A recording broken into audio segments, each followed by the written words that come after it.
Hey, it's Green Machine Comics, and we're coming at you live in Smell-O-Vision. Not really. We're doing our weekly review.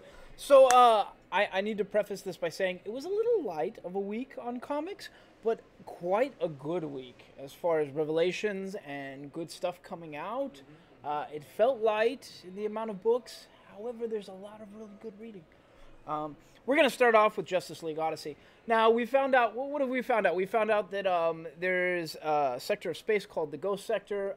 Most people can't go in it. Most people can't come out of it. And just by happenstance, Azrael, Cyborg, Starfire, Jessica Cruz, who else? I can't remember everyone. But three of them have been worshipped on separate planets, and each one of them, like, they're seen as a god, and this is before they were born. And then it comes, they find out that basically Darkseid is trying to build a new apocalypse, or bring the old apocalypse into the world through the Ghost Sector. And so they're sort of working against it, but it turns out they might be working together. It's hinted. Not confirmed, but hinted. And this is more revelations on that fact. We had a really cool character that was trying to kill Asbats last time. It was his name was Rapture, and he looked like a red Asbats, and that was dope. That was dope. So I really recommend. I don't know. When we first put these on the shelf, we had Justice League Odyssey and Justice League Dark, and Justice League Dark was the one that sold like much better at first, and now I think it's Justice League Odyssey is what flies off the shelf. Yeah, it flipped, man. It totally flipped. This is a darn good read. I'm having a great time with this, and something cataclysmic happens in this. I'm not gonna spoil it beyond that, but it's pretty good. It's pretty good. So Justice League Odyssey, if you like a little sci-fi in your comics, you really need to be reading this. So DC fans, check this out. Justice League fans, check this out. Marvel, if you want to dip your toes in DC, this is probably a good book to start with. Let's go on to the next one, which is West Coast Avengers. Now, West Coast Avengers, it was a pretty campy book, right? Yeah, it started off a little lackluster. Am I close enough to the mic? I don't think I've been close enough to the mic. Okay, guess I'm close enough to the mic. So West Coast Avengers, I don't know, it started off kind of, I didn't have the best time with it. It felt... Land sharks in the very beginning. Yeah, land sharks. It was a little too campy and wild. Granted, I like Quentin Quire. What's his actual name? Omega Man? No, that's not his name. I can't remember his actual name. And Gwenpool. I love Gwenpool. Gwenpool is not as popular as I think she should be. I did like her story arc. I thought that was Yeah, I do too. And so I like all the characters in the story. I hadn't read it for a few books because I wasn't having the best time with it. However, I'm happy to say this is a pretty good showing right here. I had a darn good time with this. They're basically investigating a cult, and it's sort of going from there. They're investigating. I can't say much more without spoiling it.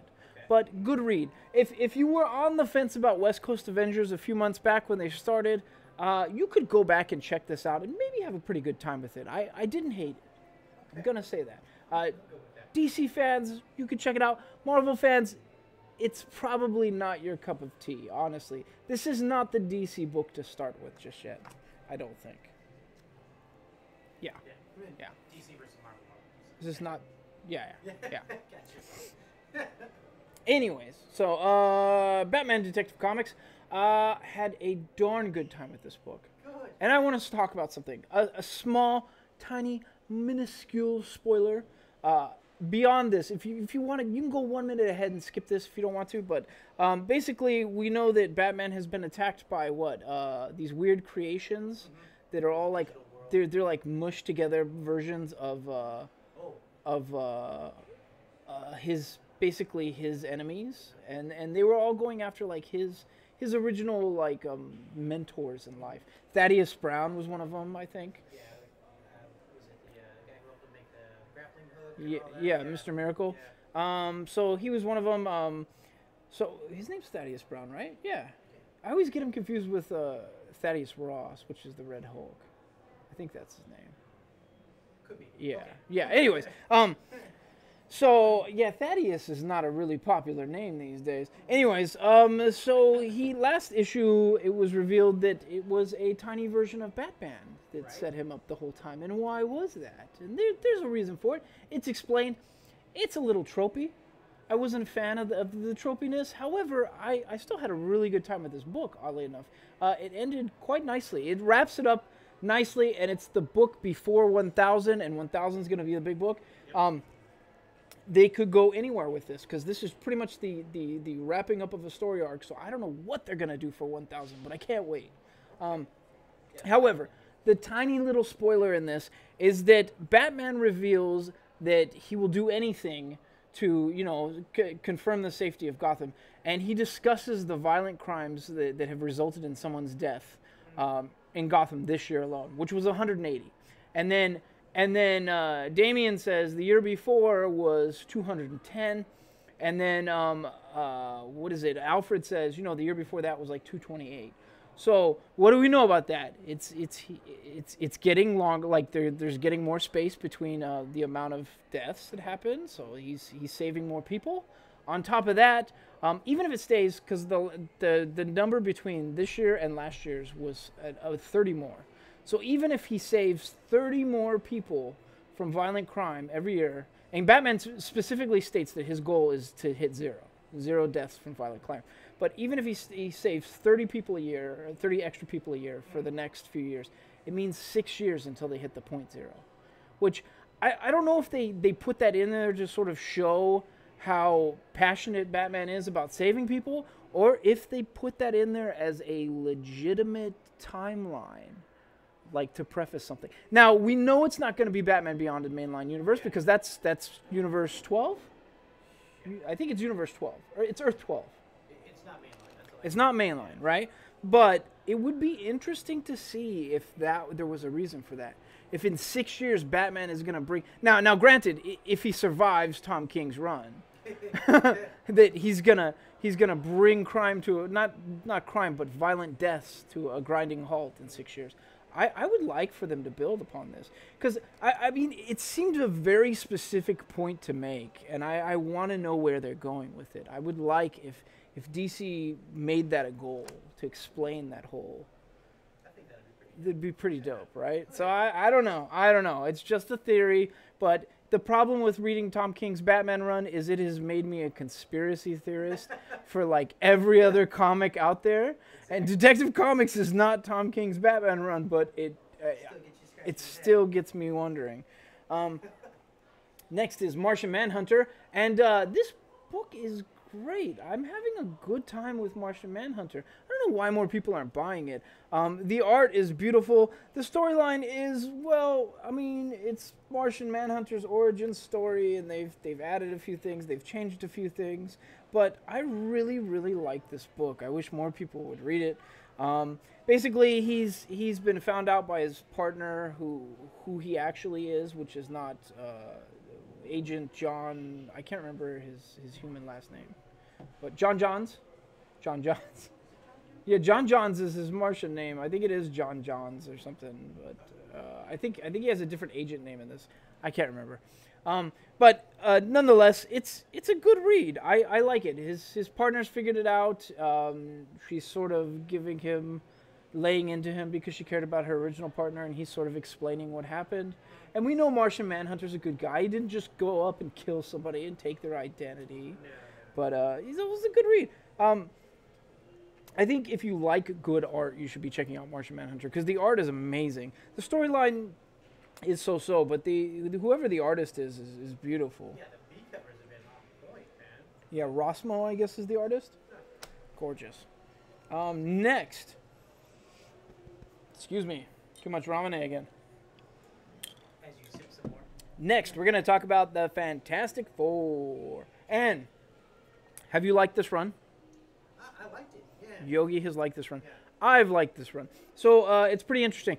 Latvia, home of Doctor Doom. It turns out they worship Doctor Doom there. They've always done this. They worship Doctor Doom, so he's a hero to them, but he's a villain to everyone else, which is pretty cool. One nation's villain is another nation's hero.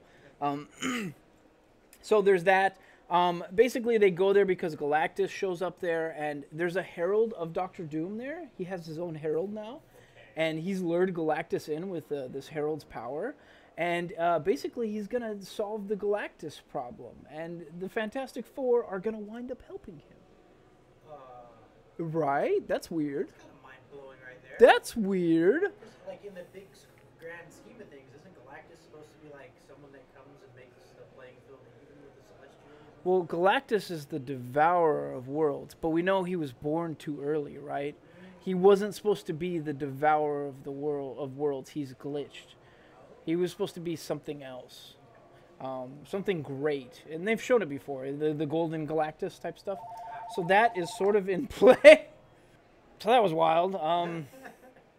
Yeah, Active Comics Store. We get phone calls sometimes. But anyways, Fantastic Four. Fantastic Four is a good read. A really good read. It's Dan Slott and I guess Cooter, Aaron Cooter. It didn't start with him though, did it? Who was it? I forget who it was. Oh, it's a really well-known artist, and I'm gonna be in so much trouble for forgetting her name. Anyways, nonetheless, Fantastic Four right now is really, really good book. More people should be reading it. I'm not sure why you're not reading The First Family, but do you want to lose The First Family again? Because this is how we got into that mess in the first place. So read The First Family. All right? Okay, Fantastic Four. Now we're going to go on to something that is not very Fantastic Four. In fact, it's not child-friendly at all. It's Fight Club 2. And we need to discuss Fight Club 2. And, did I say Fight Club 2? It's Fight Club 3. So we need to discuss Fight Club 2, and we need to discuss some of this. This is going to involve a little bit of a spoiler in this story. I'm going to do my best to not spoil too much, but in order to discuss this, we need to reference the past book, and we need to discuss parts of this book. I feel it's important. And the reason I say this is because Chuck Palahniuk, generally, he hits big with one book and does not so good with another book, and then does really knocks it out of the park with the next book.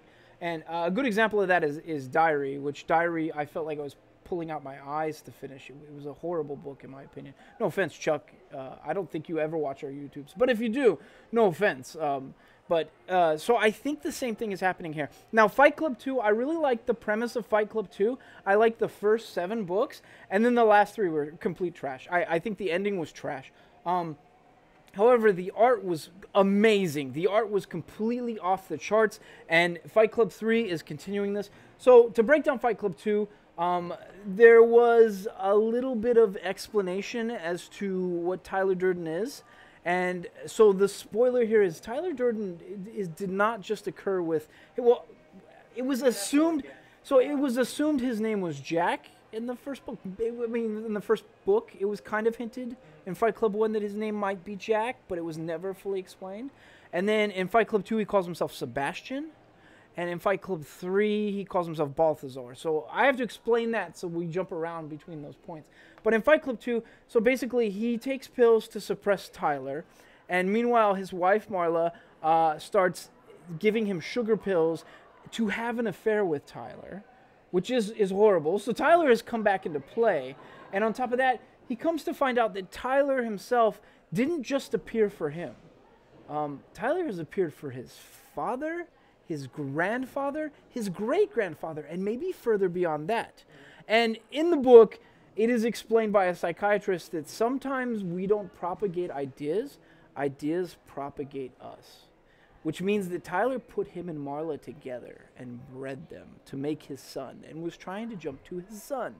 And that's Fight Club 2. But the underlying message of both Fight Club 1 and Fight Club 2 is another message, and that's that the way they explain it in Fight Club 2 is that Moses wandered the desert for 40 years, right, before he found the Promised Land. And the reason he did that was not because he couldn't find the Promised Land, but it was because everyone who left Egypt had been a slave, and he couldn't build free men off slaves. He wanted them to die, that generation to die off, so he could build a new generation that would know how to live free.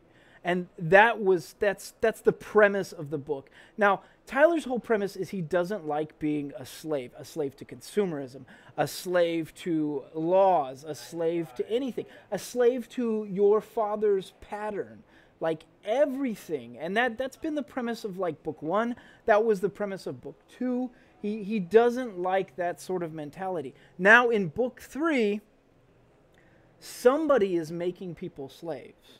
And it is demonstrated quite nicely. There's 2 narratives going in this book, in book 2 of Fight Club 3. There's 2 narratives going. One of them is Tyler's old narrative and something new, which involves some wildness I can't really say without spoiling it. But the other narrative is that somebody is turning people into slaves. And I have a sneaky suspicion it's not Project Mayhem, it's not Rise or Die, it's not any of the usual Tyler Durden creations, it's not Fight Club, because that's not his cup of tea. He doesn't like controlling people. No. I mean, he likes building an army, but he doesn't want to, like, control their thoughts or anything else. So, that's Fight Club 2, and that's Tyler's methodology. And I have a theory that Fight Club 3, somebody else is doing this. This is another group. And I think it's going to turn Tyler and Balthazar into allies. And so, we'll see. Yeah. We'll I see. liked when you were popping up while you're reading that, you're like, dude. Yeah. Yeah. So Yeah. I'm hooked. It's good. Okay, so I can't promise you that it's going to be a great book, because in my opinion, Fight Club 2 was a good book for seven comics, and then the last 3 were, I didn't like the ending. I didn't like the ending at all. However, Fight Club 3 is starting off strong, and if Chuck is true to his normal pattern, Fight Club 3 might actually knock it out of the park. And if for nothing else, the art is beautiful and amazing. The art is absolutely amazing. I love the art of this stuff. So you should know this is obviously not a kid's comic. I don't think Palahniuk has ever written anything kids, but there's nudity in this. There is plenty of violence. So if you're not of age, don't come asking for this book at our store. We won't sell it to you unless you're of age. But a darn good read for adults. So enough gushing about Fight Club 3. I hope I'm not selling you wrong and it doesn't end terribly like Fight Club 2 did. I hope it ends amazing. But, my 2 cents is you should jump in now. Next, we're going to talk about Heroes in Crisis. It's so good. Yes. So good. Heroes in Crisis is continuing this trend of being just amazing storytelling. And so we're getting to the bottom of the mystery of who killed all those people in Sanctuary. There is more to it. There's a character named Gnark, G-N-A-A-R-K. Gnark, I think. Narc? I don't know how to pronounce it. He's a caveman who came to modern times and, is actually a superhero. And I always thought he was like their version of Conan. Conan the Barbarian, even though now Conan is full-blown Marvel. But, so I always thought it was kind of like that. I could be mistaken, but he's in this. And he reads poetry in every one of his panels. He's talking about a poet. He's talking about Keats. And he does like caveman, I feel this way type thing. But then he quotes Keats like word for word. And then he references what his life used to be versus what his life is now. And it's the most beautiful thing. I loved it. I absolutely loved it. I love everything coming out of Heroes in Crisis. But the way these books tell a story is so good. And it says who's behind the massacre, and we're kind of getting to the bottom of it in this book. However, we need to discuss the next book, and I think this should be the reading order. You should read this first, and then go and read The Price. And if you haven't been following The Price, you've been missing out on something else, because this is a side story for Heroes in Crisis, and it involves Gotham Girl coming into play, and she's not quite herself. And on top of that, there are clones of her and clones of her brother, and they're destroying everything. And we see the silhouette of who in the first book? Gotham Girl. Oh, we see the silhouette of Bane. Oh. So we think it's Bane. It's his silhouette. That was in the first book. We've talked about that. So this is Batman and the Flash investigating this. And for quite a while, it's been mentioned that Iris has a bone to pick with Flash over Wally's death. And it's been referenced in more than a few books right now. And it comes to a head. It comes to a head quite beautifully. Iris slaps him in a very meme-like manner that looks exactly like the Batman slapping the Robin meme. So that happens in this book, which I think that alone is reason to buy this book. The other thing is, she points out a very specific point that we've discussed, that everyone that Batman brings in and everyone that Batman trains, like, they die, they get messed up in the head. And even if you don't think they're fully messed up in the head, we have to accept the fact that all these kids wind up becoming crime fighters, and they continue this tradition. And granted, they're doing good in the world, but that's something that was instilled in them from their childhood. And so we've had this discussion. It's a little too serious because we love escapism in our comics, so we don't like thinking that Batman, specifically messes people up. But Iris and the Flash both confront Batman about this in this book. And Batman has a few choice words with Flash, and it's a really good exchange. And on top of that, this is building on something else. I can't go into more details without spoiling it, and it's not something that I want to spoil for you guys. But this changes everything. This book literally changes the whole scene of DC Comics. And the reason being is because whatever happened to Gotham Girl could be happening to other heroes. And that's all I'm going to say. So I think this is required reading. If you're DC and you're into Heroes in Crisis and you haven't checked out The Price, it's not too late to jump in. We've got extra copies of The Price. But I think, if nothing else, you should be reading The Flash 65 because this changes everything. And it freely admits that the year of villains starts after this. So I think that this is going to affect the landscape for the next year. So it's important reading as a DC fan. So I would say go check it out as a DC fan. All right. Yeah. Yes.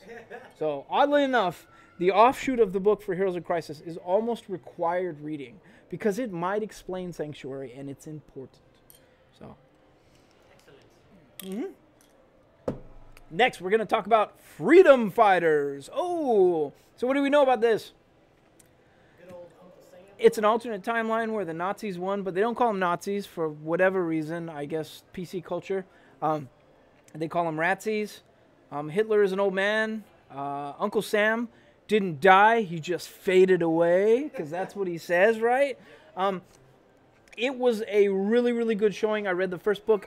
I'm not sure. Did I read the second book and review the second book? No, not on the... I don't think I did. So, I don't know. This picks up where they left off. So, basically, it's the United States has fallen to Nazis. There's Nazis everywhere. It's like decades later.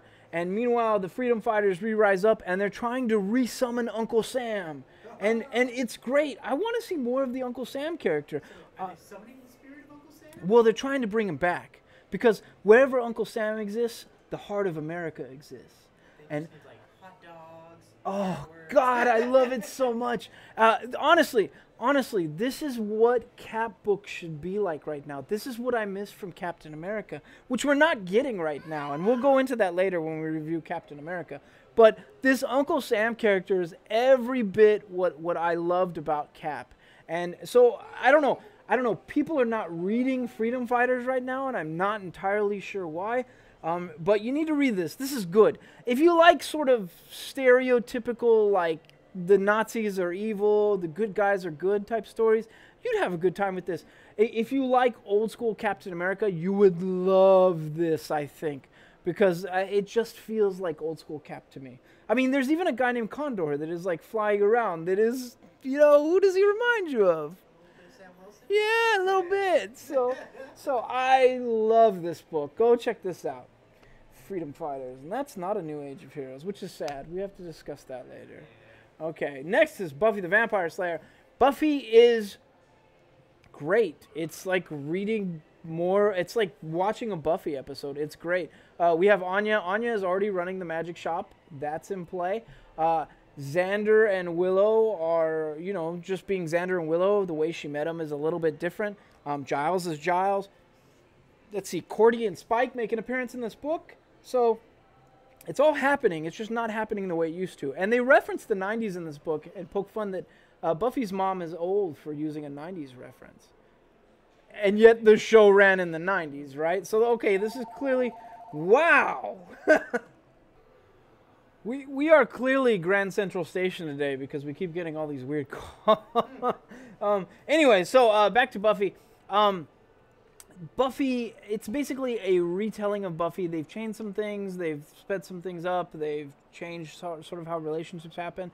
But I love it. It has the feel of the old Buffy, and I'm hoping they don't make the same missteps I'm talking about like what happens to Spike in like in Buffy in season 6, which was terrible. Yeah, you told me. Yeah, it's horrible. I hope they never do that again. But anyways, so I love this. This particular issue, though, you should know that if you love Buffy is one thing, but this one deals with depression, and one of the characters is a bit depressed, and I'm not gonna spoil who it is, but you probably know if you know like the different characters of Buffy and who has uses versus who does not have powers and stuff like that. Anyways, so I love it. I honestly loved it. As somebody who has grappled with depression most of my life, it's a good showing, and you can tell that they're building towards something, and I hope it's something great. And I hope they cope with it, or maybe they change this character a little bit. Maybe that happens. But this is a good showing for Buffy. So go out and pick up Buffy if you're a Buffy fan. GG. Yeah, next is Shazam. So Shazam, movie's coming out. We've actually got trade paperbacks of what we think is the storyline for the movie. It seems eerily similar. So if you want to get a head start in Shazam, come down and see us.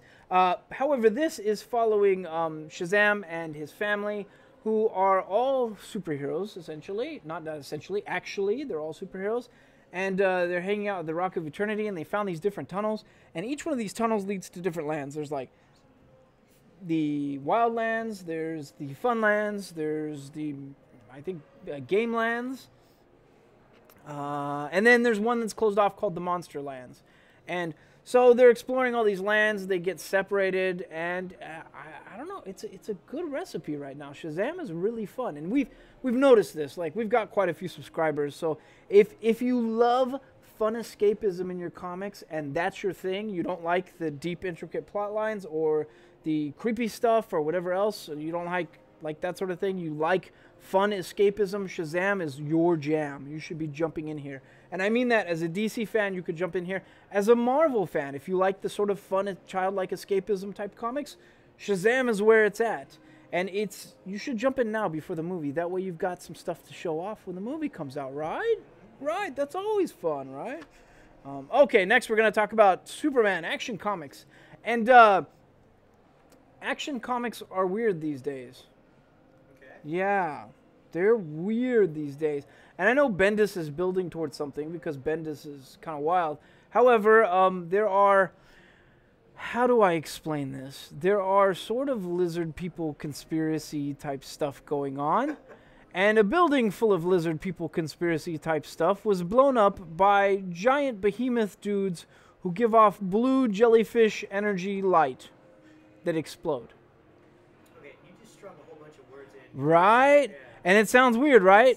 But here's the thing. Jimmy Olsen in this book says almost that exact same quote and is hiding under a desk freaking out about conspiracies. So there is some creepy stuff going on. On top of that, Amanda Waller is in play, and Amanda Waller... well, yeah, but she is on a collision course with Superman, and he is not happy. He is not at all happy to deal with Amanda Waller. And I honestly, I don't see too many people... Like, Supes tends to keep his cool with stuff. I don't see him yell at people too often. And he freely yells at Amanda Waller at one point in this book. And it was great. Like, it's great. So, Amanda Waller's in play, Supes is in play, and, yeah, that's all I'm going to tell you. It's building towards something good. There is some weird conspiracy stuff going on in this book, and it's weird, but I still had a good time. It's nice to see Supes lose his cool. And with anyone, Amanda Waller, it kind of makes sense. So, yeah, yeah. Yeah, that's a wild, wild book. I don't know what Bendis is doing. Like, he's just getting weird with it. He can do that, though, right? Because Naomi right now is like... Well, that's what we speculated a while ago, is like whatever he's doing over there in this world is going to end up bleeding in somewhere with Naomi, maybe? Possibly? Maybe. Well, maybe. We'll see. I mean, I think those books are linked. Same world. But nonetheless, like, I don't know. If you haven't read Naomi, it was last week's pick as pick of the week. But Naomi is the gourmet of comic books. That's all I'm going to tell you. The art is amazing. The storyline so far is pretty darn good. It's the gourmet. Bendis is feeding us the best stuff through Naomi. And then on top of that, like, you cut over to, like, Action Comics. And yo, he can get weird with it because he's Bendis. He's allowed to do that. So... That's all I'm going to say. Next is Terrifics Must Die, and the New Age of Heroes are dying, right? Yeah. We know Sideways is almost On finished. the top block. Well, he's finished this Yeah, week. it clearly says it on the cover. Damage is coming to a close. I think Silencer is staying, oddly enough, which hasn't been selling well in our Maybe it's selling at other stores. maybe it's selling at other stores. It hasn't been selling well here.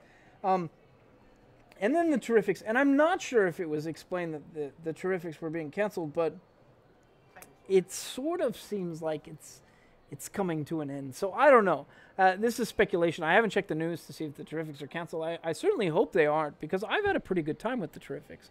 I haven't hated it, and I love anything with Plastic Man. I love.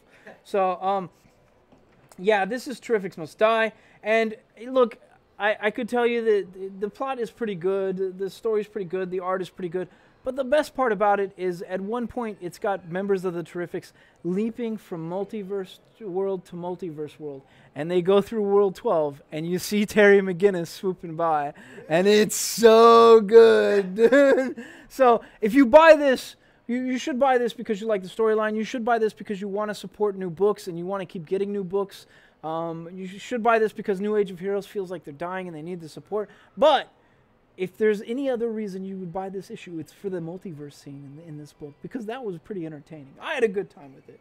So if you're a DC fan, buy this. If you're a Marvel fan, this is not the book to dip your toes into, I don't think.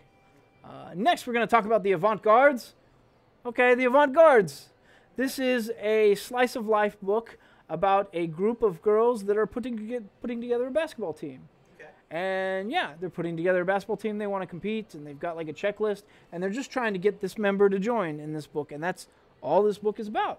And I had a good time. Well, I mean, it's a slice of life thing. There's some hijinks, but it's pretty good. The art is pretty good too. I like the title of name because avant-garde's, front guard, so like forward guard, like in basketball, but also front guard. Avant-garde in the art world means cutting edge. So it's a very appropriate name for this book, I think. So I don't know. I want to see more. I can't say that.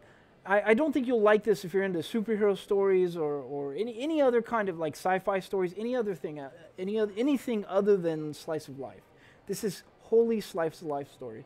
But it's pretty good. The art is great too. It reminds me of Lumberjanes. It actually might be from the creators of Lumberjanes, now that I think about it. The art is pretty similar. So Avant-Gardes. Check it out if you like slice of life. Next, we're going to talk about Spawn. Not enough people are buying Spawn, and it's weird. We get these people that come in and they tell us that they used to collect comics. I used to collect comics. I've got all these Spawn comics, and then they leave without buying Spawn, which is totally weird, right? If you're happy Spawn's back, you should support it. But, okay, let's talk about this book. So Spawn has essentially created a war between heaven and hell, and he's locked them out of the earth so that nobody else can come. Meanwhile, everybody is taking aim at Spawn. And one of those people that's taking aim at him is on the cover. Good old Vindicator. Yeah, which is he's also known as the Clown. He's known as Clown. And Spawn has a big fight with Clown in this and uses a couple new powers, and it's great. I had a really good time with this book. I think it's fun. I don't think it's a really deep into the story. I think it's a good jumping off point. So if you want to get back into Spawn, you should probably start with this book. So, yeah. Had a good time. Not Clownos. Good old Clownos. Next, we're going to talk about the most disappointing book of the week, and quite frankly, the most disappointing book of the year, and that's Captain America. I have not had a good time with Cap at all. At all. I don't know what they're doing with him. I'm so tired of everybody complaining about Secret Empire. I want the old patriotic Cap back. I want my favorite Cap. This is a terrible showing. So Cap has been framed for murder, and he's in prison. And while he's in prison, guess what the prisoners say to him? They say, "You're a dirty murderer." And he's like, "No, I've been framed for this murder." And they're like, "I'm not talking about that. I'm talking about all that other crap that happened when you were Captain Hydra." And I'm so tired of this. Like, you guys have ruined Cap at this point. Like, I don't even want to pick up these books. I feel dirty, which was sad. Like, last week we had the Miles Morales Cap, and it was the old Boy Scout Cap in Miles Morales, and it was great. It was awesome. Even when they finished the comic and they finished doing what they had to do, like, Cap, like, told everyone on the team, like, good job, like, Brooks. He gave, like, an AAR, an after-action review. It was great. That's the Cap I miss. This is tiresome, okay? Like, I get it. I get it. The whole world had to deal with Evil Cap. It's sort of resolved, but not quite. One of them kind of just faded away. Whatever, okay? Like, I'm old. I'm over it. I'm tired of it. I want the old Cap back. So, I don't know.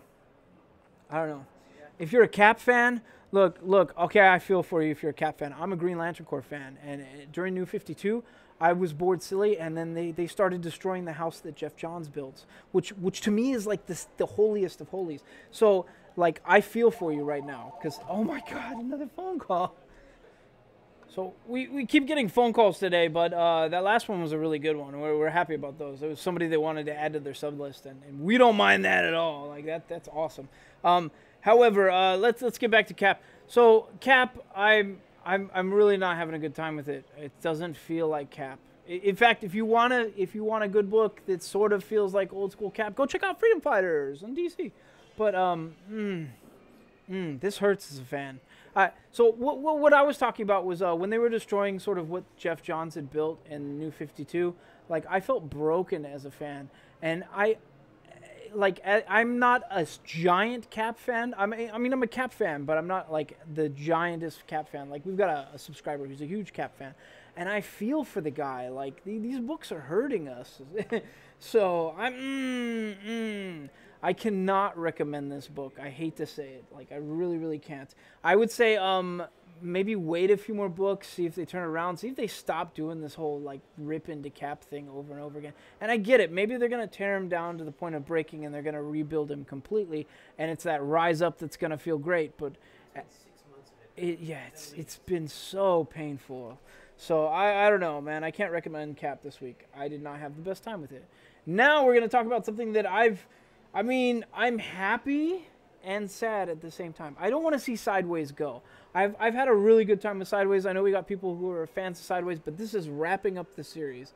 It says the interdimensional final issue. And they wrap it up nicely. They sort of hint that there may be a little more mystery. The way they wrap it up is a little beautiful. He kind of says goodbye to his mom, who had been killed a few issues back. I had a pretty darn good time with it. I would recommend this to any Sideways fan. You're probably going to pick it up. DC fans, I think you should pick up the trade because Sideways was a good time. Okay? Like, I had a good time with Sideways. I'm sad to see the New Age of Heroes go, but almost all of them are going. So let's just say goodbye to Sideways as best we can and hope that they shelve him for a couple years and then they dust him off and try again, because this character is a great character. Yeah, I had a darn good time with Sideways. I'm sad. Next is Black Panther. Black Panther is... I don't know. Okay. I don't know. I want to like Black Panther right now, but the whole space shtick with him is not my cup of tea. And it's the intergalactic empire of Wakanda. I don't mind a little sci-fi in my comics. It's not as fun as I want it to be. I don't know. As a Revolution story, it's not that great. It's a little confusing at times. It doesn't feel like Black Panther, but I get what they're doing. They've taken him off the world so that they could let Shuri sort of do her thing on the world and sort of handle Wakanda on Earth and everything that's going on and try to find her brother.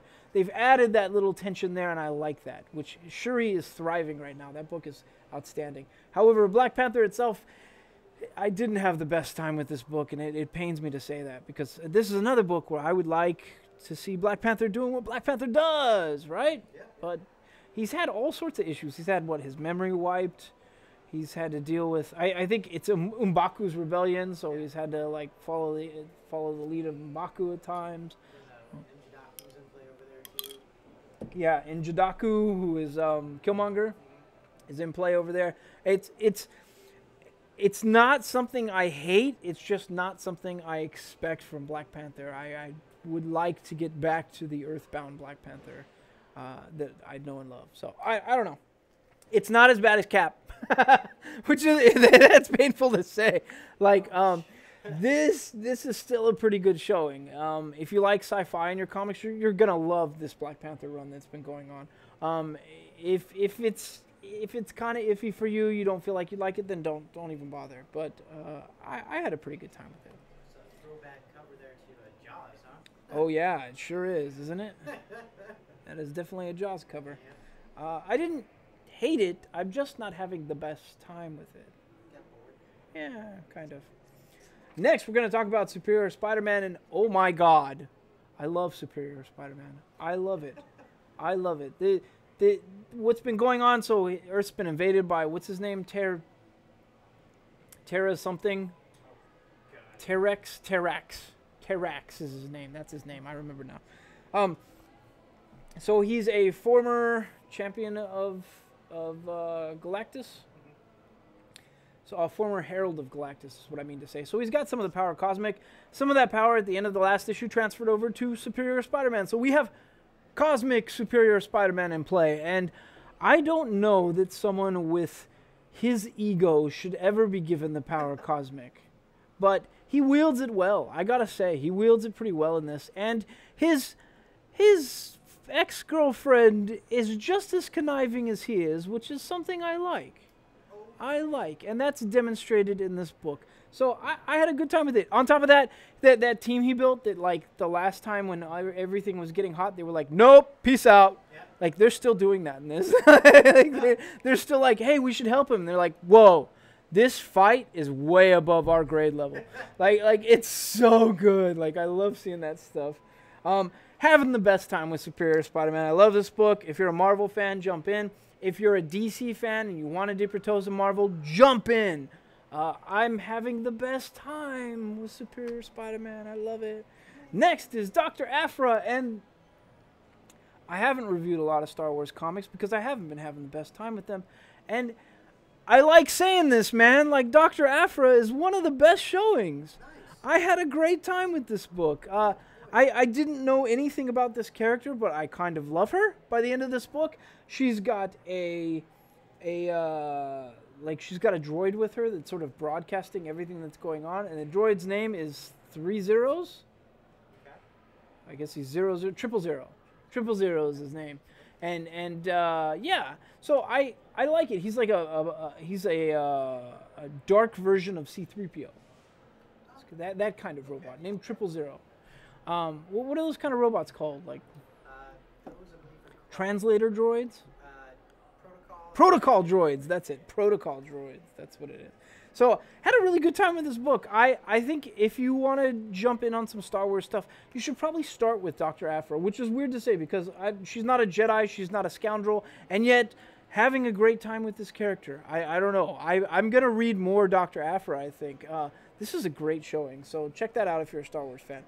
Next is Daredevil, and we were super hyped, right, with the last book because they've killed off Daredevil. They were doing The Man Without Fear after that, and then they brought him back, and he's been really, really good so far. So this is continuing that showing. He's still great. So we got Aaron. Sorry, I had a photo bomb. I love you guys. I love this place. I'll see you guys. See ya.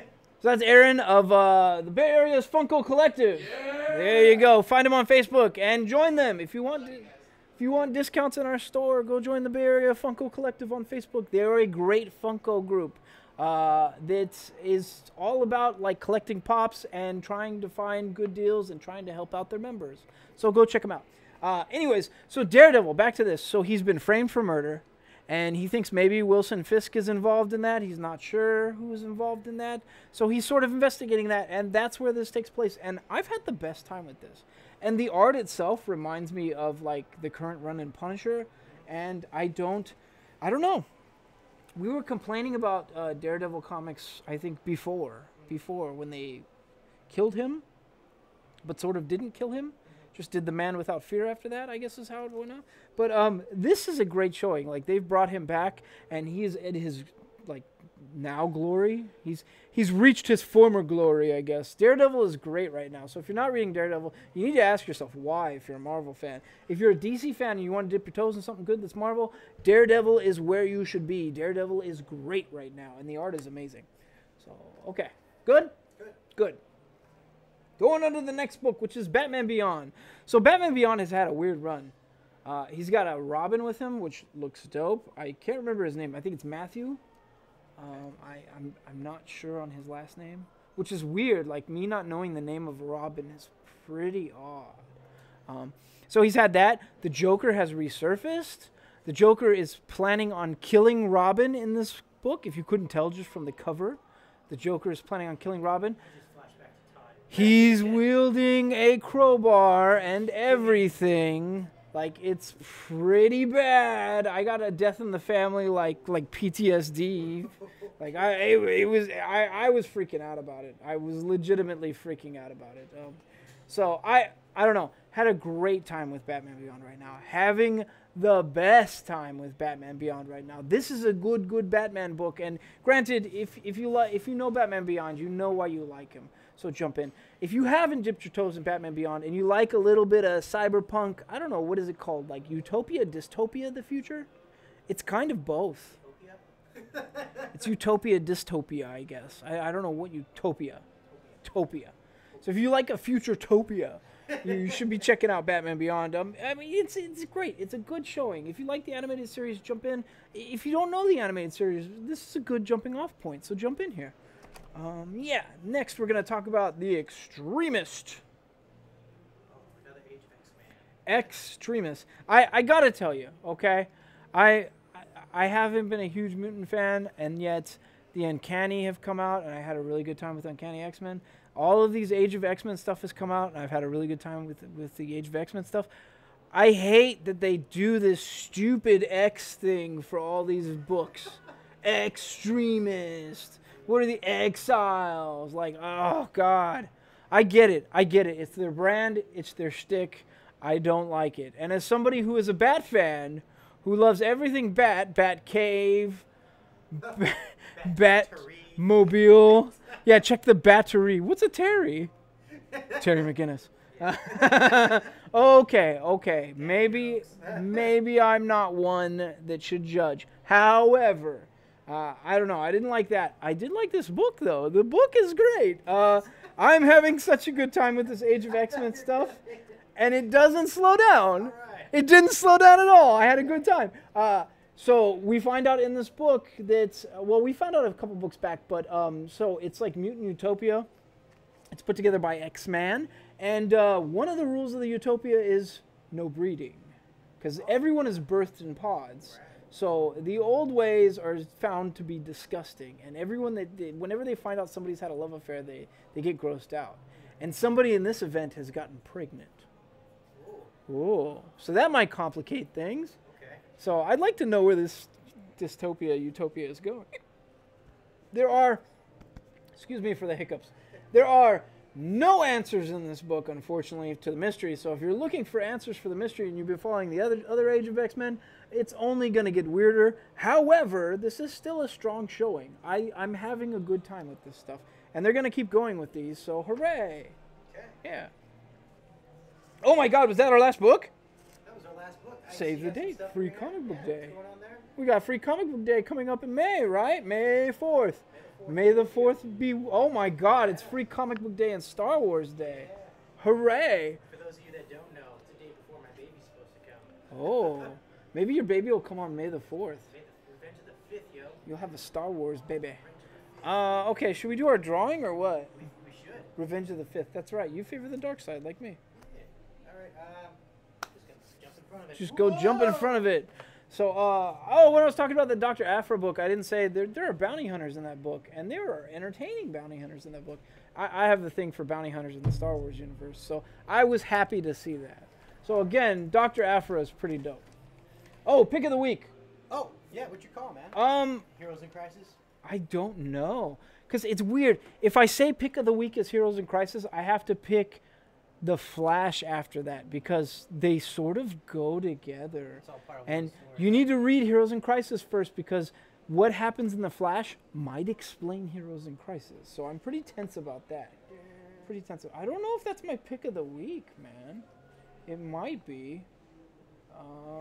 Detective Comics was pretty good. Justice League Odyssey was pretty good.